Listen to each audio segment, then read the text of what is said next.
One of the most common comments we get is, I have to ride this today and I'm scared. I'm afraid of heights, what should I do? How do I overcome my fear, etc. Today's video is all about that. We are covering everything from launches and roughness to more common concerns like height and falling out. Stay tuned to figure out how to overcome your fear.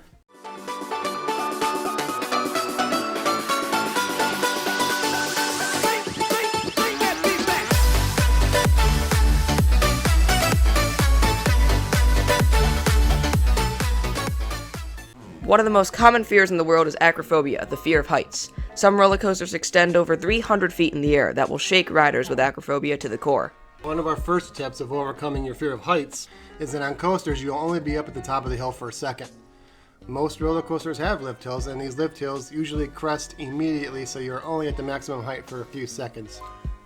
Some roller coasters even have launches that boost you over the top even quicker than a lift hill. As soon as you're at the top, you come back down faster than you can realize you're even up top. But some roller coasters have a section where they stop at the top, or turn before dropping. This can be nerve-wracking, but we have another tip for that. Everything is relative on top of a roller coaster. Only when you look down do you realize that you're 200 feet in the air. But if you focus on the person in front of you, or the back of the seat, or your restraint, or your hands down on your lap, anything on the train itself, you won't realize the height of the coaster.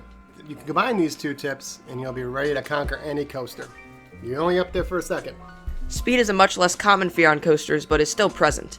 Every coaster needs speed to travel, but some rides, like Millennium Force or Ride of Steel, are much faster than other coasters. The best way I can describe speed is like sticking your arm out of the car window, or even having the windows open in a car. Yeah, the drive to the park was probably faster than the coaster itself. And another tip to hide the speed is to sit close to the back of the train. Most of the wind gets blocked by the seats in front of you. Also, speed is just hard to notice when you're focused on all the other incredible coaster elements, such as inversions or airtime. Another common fear is going upside down. A lot of coasters don't have inversions, but some do. I always say that inversions are just like regular airtime hills. Most inversions are so quick you don't even realize you went through them.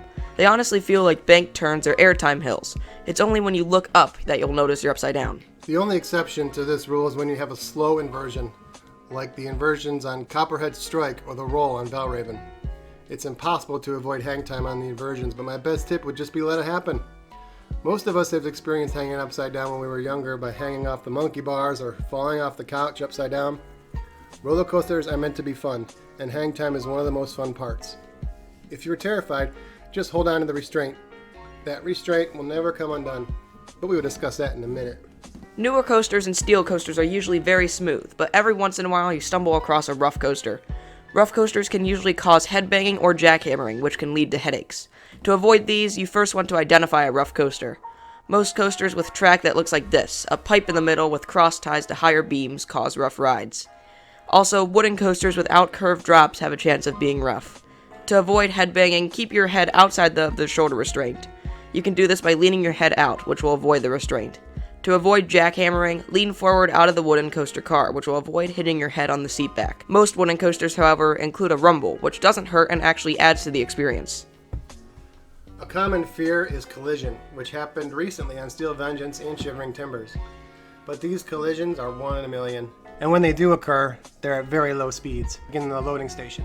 There is one main safety feature in place to avoid collisions, and that's called block zones. You may wonder why brakes on coasters are so long sometimes, or why there's a straight section in the middle of the ride. These are called block brakes. Coasters are divided into zones called block zones, and block brakes split up those zones. If a coaster train is inside a zone and another train is entering that zone, the second train will stop at the brakes. So if the train in front stops for whatever reason, there is no chance for a collision. For example, the first block section on Steel Vengeance is the pre-lift and lift hill. The second is the top of the lift in the mid-course. The final is the mid-course to the brake run. Another common fear is falling out of a coaster. Falling out of a roller coaster is impossible. Roller coasters have a safety feature where every single restraint must be checked and locked before the ride can even dispatch. Also, most parks have added a scanning system, so operators have to double check to see if anything is wrong. Additionally, restraints either need an operator to step on a pedal or an electrical current running through the train to pop up. Also, almost every roller coaster has a restraint and a seatbelt as a failsafe. If you need more information, check out a video I made a few years ago about how roller coasters work. It'll be in the description. The most common element on a roller coaster, other than the drop, is an airtime hill. Airtime is the most common roller coaster sensation, where riders pop up out of their seat. There isn't a way to avoid airtime.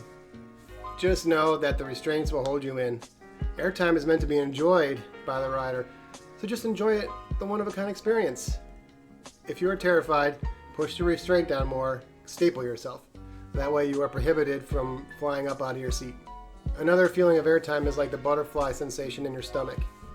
This is another unavoidable feeling, but the best way I can describe the feeling is when you're about to go up for a presentation, you get nervous. It doesn't hurt or nauseate, it's just weird, interesting feeling. Also on coasters, this feeling only lasts for a few seconds. Airtime is the feeling you want. An uncommon fear that is still present is the fear of laterals. Laterals are the G-forces that push riders to the side of their seat. Sometimes, lateral Gs are mistaken for a rough ride. The best example is the legend at Holiday World, where people dislike the coaster because of the sharp turns. But if you know how to ride a lateral-filled coaster, you will have a lot of fun. Sometimes laterals appear on rough coasters like Predator, and they do hurt. But most of the time, laterals will push you into a cushioned train. If you see a turn approaching, lean to the side that the turn will push. If it is a left-handed turn, lean to the right side of the train. If it is a right-handed turn, lean to the left side of the train. This leaning will eliminate any pain induced by slamming into the side of the train. Coasters that are meant to have laterals usually have cushioned sides, so you don't even have to worry about pain. Another minor fear is the fear of positive Gs. Positive Gs are the G-forces that slam you down in your seat. If you don't want to hurt your head by having it slammed down, just keep your head up in a normal position. If riders are leaning over their restraint, that's when pain occurs from positive Gs. Most roller coasters also do not have too strong of positive Gs, so they will never hurt your head. Our final fear is the fear of launches. Launches accelerate riders very quickly and experience yet another stomach-turning sensation, basically the same as the airtime sensation. Luckily, this stomach-turning sensation only occurs on rides with very quick accelerations. Rides like Maverick do not have this sensation. Another occurrence of launches is speed, which if you don't like the wind, sit near the back of the train. Launches are almost a mashup of all the other fears, so just use our other tips to work your way up. This concludes our tips on overcoming fears. If you learned something or enjoyed, leave a like and make sure to subscribe for more coaster tips. Also, comment below if you'd like to see more videos where we give tips on how to ride certain coasters, because I know a lot of you are dreading to ride rides like Mind Eraser or Boomerang or stuff like that. Please comment if you have any specific questions you want us to answer that we didn't cover. And have a great rest of your day.